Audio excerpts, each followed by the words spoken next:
আল্লাহও চায় আপনি আপনারা ছোট করেন। আল্লাহর এটা দেখতে বড্ড ভালো লাগে যে আমার বান্দা ছোট হয়ে থাকতে চায়। মান তাওয়াদা তারাফা, যে নিচে নামতেছে আল্লাহ টাইনা উঠায়, আর যে উঠতেছে আল্লাহ থাপ্পড় মেরে নিচে নামায়। কথা কন। মুসা আলাইহিস সালাম, সহিহ বুখারীর বর্ণনা, বনি ইসরাইলের লোকদের মাঝে ওয়াজ করতেছিলেন, এরকম নসিহত করছিলেন। তো একজন দাঁড়িয়ে বলল, ইয়া নবী আল্লাহ মুসা, মান আ'লামুন নাসি ফিল আরদ।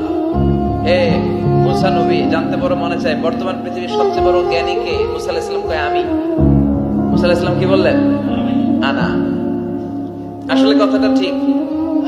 আল্লাহ যখন যে নবীকে পৃথিবীতে পাঠায় তখন তাকে সবচেয়ে বেশি জ্ঞান দিয়ে পাঠায়, সেই হিসেবে ঠিকই উনি সবচেয়ে জ্ঞানী। কিন্তু উনি এইভাবে নিজেকে সবচেয়ে বড় জ্ঞানী বলে দিবে, এটা আল্লাহর পছন্দ হয় না। আল্লাহ চেয়েছিলেন মুসা আলাইহিস সালাম যেন বলে আল্লাহু আ'লাম, আল্লাহই জ্ঞানী। সুবহানাল্লাহ কইবেন না? কিন্তু তা না করে উনি কি করলেন? যখন বলল সবচেয়ে বড় জ্ঞানী কে, উনি হুট করে কি বলে ফেললেন? আনা, আমি। আল্লাহ এটা পছন্দ করেনি। আল্লাহ ডেকে বললেন, মুসা, ইউ আর অ্যাবসলিউটলি রং, তুমি ভুল করেছো, তুমি সবচেয়ে জ্ঞানী নও, তোমার চেয়ে বড় জ্ঞানী আছে।